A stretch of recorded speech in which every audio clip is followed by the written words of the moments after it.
communities of California. That's what you got to do. Be ready to do it. Not just say you can do it, but prove you know how to do it. The second thing is, I would use our law enforcement officers, because our leadership in law enforcement is working with them every day. We can use them to help combat this scourge of violence and illegality done by federal law enforcement. I'm only pausing because our clock is malfunctioning. That was about a minute, so I need somebody to get a phone from me right quick.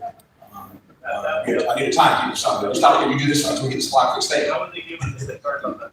Say it again. That was the human error. Human error. Okay, imagine that. Okay. All right. Don't do it again. Mr. Human. All right. The question is about ICE and how you protect Californians from ICE, Mr. Calloway. Yeah, Gustavo, thank you so much for your question. I really appreciate it. Quite simply, nobody, even an ICE officer, gets to come into our state and break our laws and not suffer the consequences for breaking our laws. We have the right to craft our laws and prosecute anybody that comes here and breaks an ICE agent or not. So what I would do is I would direct our Attorney General, Rob Bonta, who I served in the legislature with, who's actually my assistant majority leader when we served in the legislature together, and I would direct him to file criminal charges against any ICE agent that comes into our state and breaks our laws. That is the type of leadership that we need, because what we need to know is that when they come into our state, they're not immune to us and our power. And what we're seeing, what's happening across this country, states are not being allowed into the courtroom. So we don't have all the facts. We don't have all the facts. But if we take our power back and hold them accountable to our laws, we're going to get the facts, and we're going to create real consequences and a real deterrent to stop them from victimizing our friends and our families. John Slavitt, how do you protect us from ICE, sir? Well, first thing is we need to treat our immigrant population with dignity and respect. Dignity and respect. They're extremely important parts of our communities and our economy. I would take a very different approach. By the way, I'm a lone Republican who accepted this invite. I think we need more voices here. I think it's a shame others did not show up. Thank you. I would take a very different approach. Trump is a deal maker and a transaction guy. I would go to Washington and cut a deal to restore California's sovereignty. We should run our own state. There are things we can give and things we can get. Yes, we should work with the feds to deport criminals. We all want that. Sanctuary state status is a moral hazard, and it encourages people to get coyote and to come and risk their lives. We should end it. In return, we will restore sovereignty for the state of California and return peace to our streets. That's the approach that I would take. That's John Slavitt. We now move to Tom Steyer on ICE, the ICE question. So I think we have to acknowledge that the Trump administration is a criminal enterprise. They have been a criminal enterprise since we got elected in 2016. In 2017 and 18, I full-time went around the country on need to impeach to say, we have to impeach this man. He hates America. He hates Americans, and he breaks the law every day, and he's back. And we all know that. Do I agree with the people on this stage who are smart and well-intentioned and say we need to use the law against this man? Absolutely. They're right when Eric says we're going to take away their driver's license, when Javier says we're going to use law. I absolutely agree. They're good people trying to do the right thing. But this is Martin Luther King weekend. And we remember that there's been another criminal enterprise in this country that the people in this room had to stand up to by being right, by winning in the court of public opinion. And when you look and see what happened in Minnesota, it was the fact that the right was shown to the people of the United States that Trump backed down.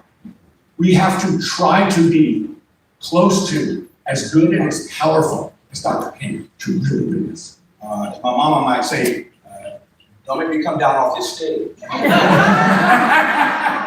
asked you kind and nicely earlier, no screaming, no yelling, no shouting out. I asked you decorum earlier. I'm asking one more again. Your decorum. Church say amen? Amen. All right, who's next? Who's down there? Mr. Swalwell, the ICE question, sir. Always be on offense. I will always be on offense on behalf of Californians. I know this guy. He only understands one language. It's the language of strength. I've walked through Boyle Heights with my campaign chairman, Jimmy Gomez. I've seen the vacant storefronts and what they are doing to terrorize our community and our economy. They're gonna lose their immunity. They're not gonna be able to drive. I will take your driver's license. Good luck walking to work, assholes. Also, I will direct law enforcement to use every power to prosecute them for battery, false imprisonment, and murder. You know me. I'm not shy. Over the last 10 years, I worked on the Russia investigation with Adam Schiff. I helped lead the second impeachment as a manager. I've got the only lawsuit that has survived this new presidency. It's me and the January 6 officers. I'm not naive about who he is. There's only one side of the ball to be on behalf of Californians when it comes to ICE, and it's offense. Mr. Swalwell, I'm gonna send that FCC bill to you when they pay LA.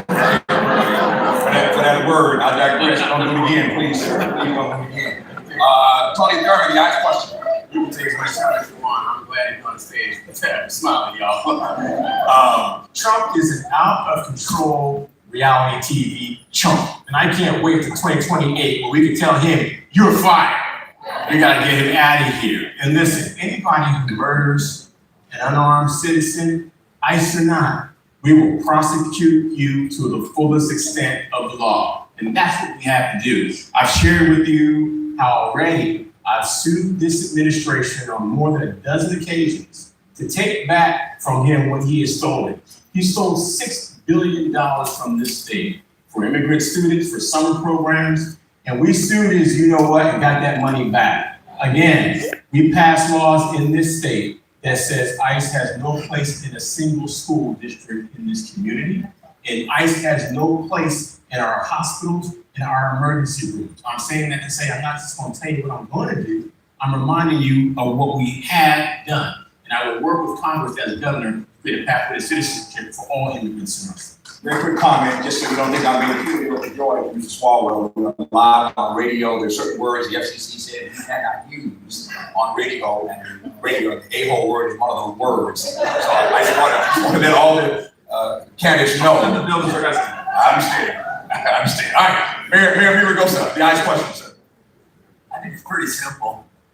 Look, we've actually enacted some of the laws to stop these agents. They're not working because this man doesn't believe in the rule of law. We need to go to the ballot box, Prop 50. We need to take him out of office, but most importantly, we need to do what we've done before.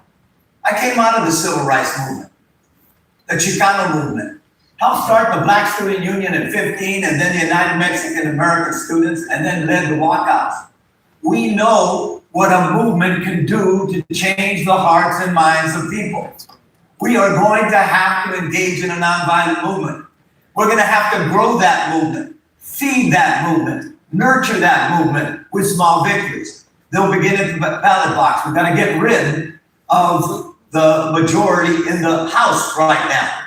We got to start those impeachment hearings you talked about. We got to put the pressure on. And the pressure doesn't come from politicians. The pressure comes from you. That's what the empowerment Congress is all about. I've lived that life, and I intend to be there all alongside of you. Mayor Miragosa, thank you. Betty Yee, the ICE question. Thank you. So I think it's really simple. We take it to the streets. This is where we are a sanctuary state. And our law enforcement has no role in terms of cooperating with the federal government. And Gustavo, as much as you're seeing those videos on social media, the videos that I'm most proud of, and how many of us are here in this room, we ought to be blasting social media with the pushback that we see every day in our communities, reclaiming our communities because ICE has no role being in them. And so when we look at what this means, how many of you have been to a Know Your Rights training? More, you need to do that. I mean, we have the power to stop this. We have the power to say, you don't get to come and arrest innocent people. You don't have the power, we don't have the power to be bystanders in any of this. We need to know the rights of what our immigrant neighbors are going through. We need to protect them, we need to have the supports for them, and that's how we grow this movement. That's how every movement has been won, and we don't take it for granted. It will be won and then tested again. So we've got to step up and do the job. We are off and running. Here's the first question. The second question is from Lisa Collins of LA Focus, and Ms. Calderon will be the first to respond. Lisa.